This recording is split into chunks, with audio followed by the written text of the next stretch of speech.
দেখুন পাজির দেখুন কি হাজবেন্ড করে। তরমুজ খেয়ে তার শেষ পেট পর্যন্ত স্ত্রীর দেখুন। গায়ে মারে এবং তাকে দিয়ে ঘর পরিষ্কার করায় এবং এসব দেখে লোকটির স্ত্রী অনেক রেগে যায় এবং তার হাজবেন্ডকে উচিত শিক্ষা দেওয়ার জন্য মদের মধ্যে ঘুমের ওষুধ মেশায় এবং তার হাজবেন্ডকে খেতে দেয় এবং তার হাজবেন্ড মদ খাওয়া মাত্র ঘুমিয়ে পড়ে এবং তখন এই মেয়েটি তার হাজবেন্ডের বুকের ওপর আঠা লাগিয়ে সেখানে 3টি তরমুজ লাগিয়ে দেয়। এরপর মেয়েটি টিভিতে ফুল সাউন্ড দিয়ে গান চালিয়ে দেয়, যেটা শুনে তার হাজবেন্ডের ঘুম ভেঙে যায় এবং তার প্রচন্ড মাথা ব্যথা করছিল।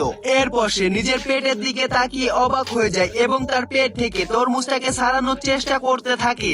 এদিকে টিভিতে অনেক জোরে গান চলছিল, যার কারণে তার আরো বেশি খারাপ লাগছিল, তাই সে বারবার টিভিটাকে বন্ধ করার চেষ্টা করতে থাকে, কিন্তু টিভিটা কোনোভাবেই বন্ধ হচ্ছিল না। তাই সে রেগে গিয়ে টিভিটাকে ভেঙে ফেলে এবং টিভিটাকে ভেঙে ফেললো। খাবার দেখে, যেগুলো দেখে তার প্রচন্ড বমি পাচ্ছিল এবং মেয়েটি তার হাজবেন্ডের এই অবস্থা দেখে অনেক জোরে জোরে হাসতে থাকে। এটা দেখে